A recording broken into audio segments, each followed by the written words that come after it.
FBI ने Canada में निज्जर की हत्या से जुड़े भारतीयों के एक गैंग को गिरफ्तार किया है। उनका कहना है कि इस पूरे खेल के मास्टरमाइंड भारतीय जेलों में बंद अपराधी हैं। भारत के लिए इसके क्या मायने हैं? क्या इससे अब उन आरोपों पर विराम लग जाएगा कि मोदी सरकार इस हत्या में शामिल थी? और अगर ऐसा है तो क्या कनाडा सरकार को नई दिल्ली से माफी नहीं मांगनी चाहिए?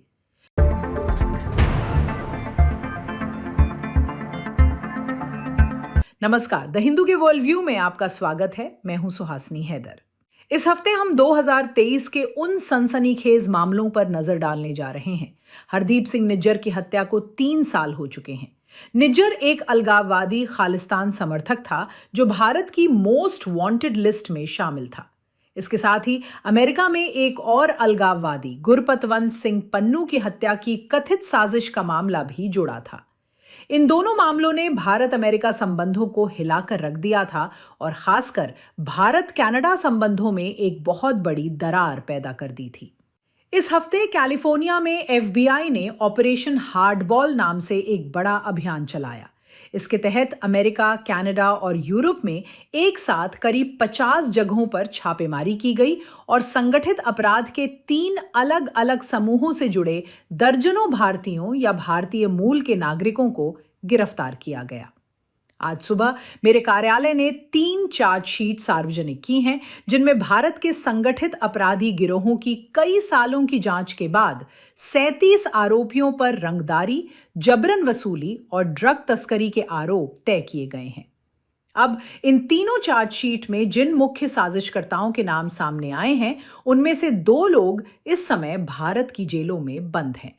एक हैं लॉरेंस बिश्नोई जो गुजरात की जेल में हैं और दूसरे हैं भगवान पुरिया जो असम की जेल में हैं। अमेरिकी और कनाडाई अधिकारियों का कहना है कि इन सभी अपराधों के मास्टरमाइंड यही दोनों थे। सालों से लॉरेंस बिश्नोई और जग्गू भगवानपुरिया के संगठित अपराधी गिरोहों ने पूरे कैलिफोर्निया और विदेशों में रहने वाले भारतीय समुदाय के बीच हिंसा, डर और अस्थिरता का माहौल पैदा कर रखा है।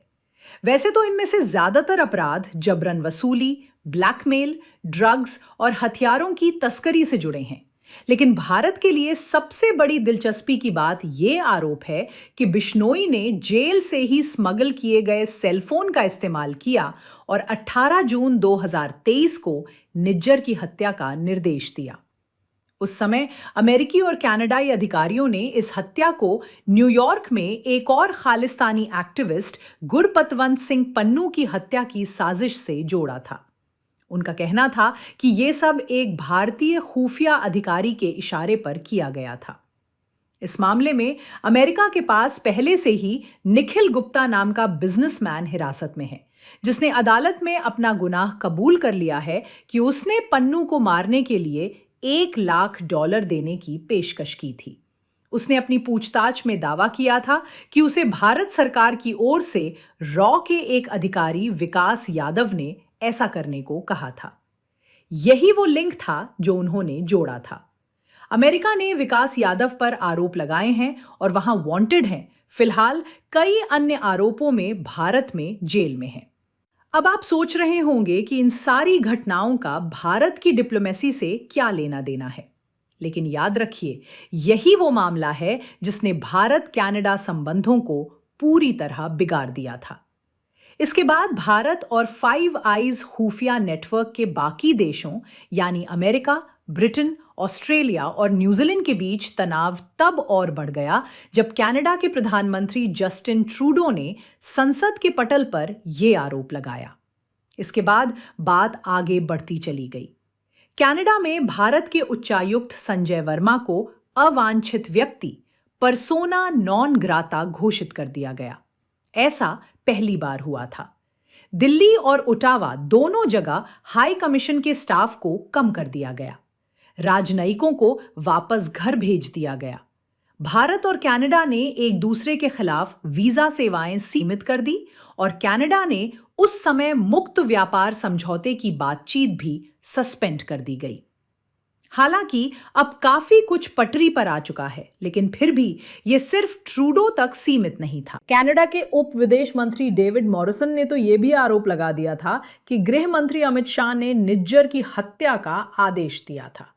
भारत ने इस आरोप को खारिज करते हुए इसे बेतुका बताया था और कहा था कि यह सिर्फ गैंगवॉर का नतीजा था। इस हफ्ते ऑपरेशन हार्डबॉल के बाद कनाडा की पुलिस आरसीएमपी के डिप्टी कमिश्नर ने जो कहा वो सुनिए। आज प्रेस कॉन्फ्रेंस में जैसा बताया गया, इस संगठित अपराध की जांच और जो आरोप तय किए गए हैं उनसे ऐसा कोई सबूत नहीं मिलता जो ये इशारा करे कि इस जांच में कोई भारतीय अधिकारी आरोपी है या शामिल था। यानी वे एक तरह से साफ इशारा कर रहे हैं कि इस मौजूदा ऑपरेशन के तहत लगाए गए किसी भी आरोप का भारत सरकार से कोई लिंक नहीं है।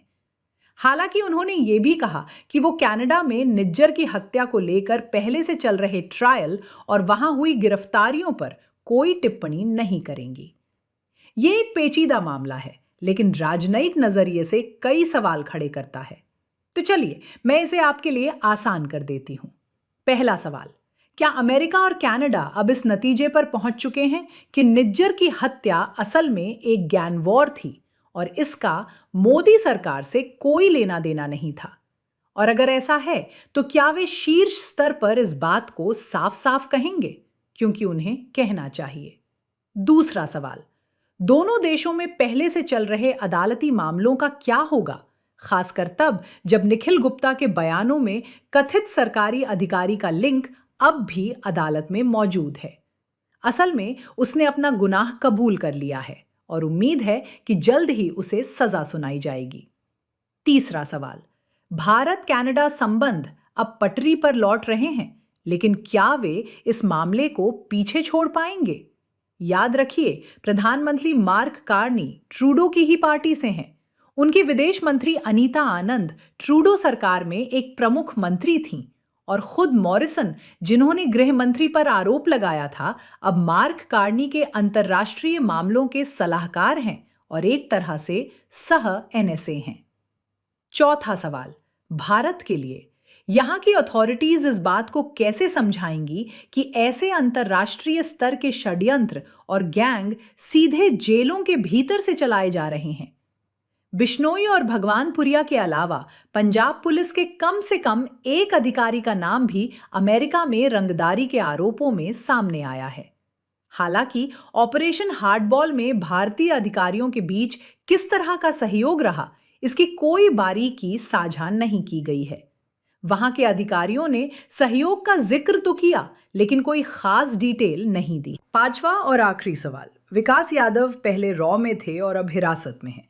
क्या कोई और भी ऐसे एजेंट थे जो कथित तौर पर अपने दम पर काम कर रहे थे? उस समय निज्जर की हत्या और पन्नू की साजिश को भारत के अंतर्राष्ट्रीय गुप्त ऑपरेशंस के हिस्से के रूप में देखा जा रहा था। पश्चिमी देश यही कह रहे थे। इसका इस्तेमाल पाकिस्तान ने यह दावा करने के लिए किया कि भारत पाकिस्तान में भी ऐसे ऑपरेशन चला रहा है, जबकि अमेरिका और कनाडा में इसे भारतीय ट्रांसनेशनल रिप्रेशन का नाम देकर जांच और संसदीय सुनवाई की गई। तो इन सभी असर के बीच नई दिल्ली को अब किस बात की चिंता होनी चाहिए? सबसे पहले भारत और कनाडा के राष्ट्रीय सुरक्षा सलाहकार ने इस साल राष्ट्रीय सुरक्षा सहयोग पर एक वर्क प्लान साइन किया है। निज्जर जांच और भविष्य की किसी भी जांच में पारदर्शिता सुनिश्चित करने के लिए इसे लागू किया जाना चाहिए। दूसरा, जो काफी महत्वपूर्ण है, भारतीय आपराधिक समूहों द्वारा विदेशों में अपराध करने और भारत सरकार द्वारा अंतर्राष्ट्रीय दमन किए जाने की जो बातें फैली हैं, दोनों से ही भारत की छवि को नुकसान पहुंचता है। इसलिए सरकार को इसके असर को थामने के लिए काम करना होगा। तीसरा, अमेरिका से अगर इन आरोपियों के प्रत्यर्पण की कोई मांग आती है तो भारत के पास उससे निपटने का एक ठोस प्लान होना चाहिए। हालांकि कानून ये कहता है कि यादव, बिश्नोई और भगवानपुरिया को प्रत्यर्पण से पहले भारत में अपनी सजा पूरी करनी होगी, लेकिन इसमें कोई शक नहीं कि अमेरिका का दबाव बढ़ेगा। चौथा, सरकार को खासकर ट्रंप प्रशासन के किसी भी ऐसे कदम के लिए तैयार रहना चाहिए जिसने इमिग्रेशन विरोध को अपना बड़ा मुद्दा बनाया है। वे इस मामले का बहाना बनाकर अमेरिका में कानूनी रूप से रह रहे अन्य भारतीयों को भी डिपोर्टेशन की कार्रवाई तेज कर सकते हैं। पांचवा, चूंकि कनाडा में खालिस्तान और अलगाववाद की चिंताएं अभी भी बनी हुई हैं, इसलिए नई दिल्ली को अपनी सतर्कता बनाए रखनी होगी। भले ही वहां की मौजूदा सरकार इस मुद्दे पर सही बातें कहें, लेकिन भारत को धमकी देने वाले समूहों के पास अब भी वहां राजनीतिक जमीन मौजूद है। तो इस पर वर्ल्ड व्यू का क्या नजरिया है? गिरफ्तारियों का ये ताजा दौर दिखाता है कि अमेरिकी अथॉरिटीज अब निज्जर और पन्नू मामलों के सभी धागों को एक साथ जोड़ रही हैं, और कनाडा के साथ मिलकर की गई ये साझा कार्रवाई इशारा करती है कि आने वाले समय में ट्रायल के दौरान कोर्ट में और भी कई खुलासे हो सकते हैं। भारत को इसके बाद जो भी परिस्थितियां आएं, उनका डटकर सामना करना चाहिए, और सबसे बढ़कर कनाडा सरकार पर इस बात के लिए दबाव बनाना चाहिए कि वो मोदी सरकार के खिलाफ पहले लगाए गए अपने विशिष्ट आरोपों पर अपनी स्थिति साफ करे। इसके अलावा भारत को कनाडा और उसके शीर्ष अधिकारियों से उस नुकसान के लिए पूरी माफी की मांग करनी चाहिए जो पहले ही हो चुका है। मतभेदों को दफन करके बिना किसी स्पष्टता के संबंधों को बस आगे बढ़ा लेना अतीत में एक गलती रही है, और यही गलती भविष्य में भारत कनाडा संबंधों के लिए और अधिक परेशानी खड़ी कर सकती है। आप इस मामले से जुड़ी और विस्तृत खबरें द हिंदू की वेबसाइट पर मेरी सहयोगी विजेता सिंह के लेखों में पढ़ सकते हैं। मैं तो इसे आपके लिए आसान बनाने की कोशिश कर रही हूं, लेकिन वे शायद इसे और भी बेहतर तरीके से समझाती हैं। इसके लिंक नीचे दिए गए हैं। साथ ही अमेरिका में दायर की गई मूल चार्जशीट को भी पढ़ें, जो अब सार्वजनिक हो चुकी है। वे सभी इस शो के डिस्क्रिप्शन में हैं। लेकिन इस हफ्ते वर्ल्ड व्यू में हमारे पास इतना ही समय है। पूरी टीम की तरफ से आप सभी का बहुत बहुत शुक्रिया।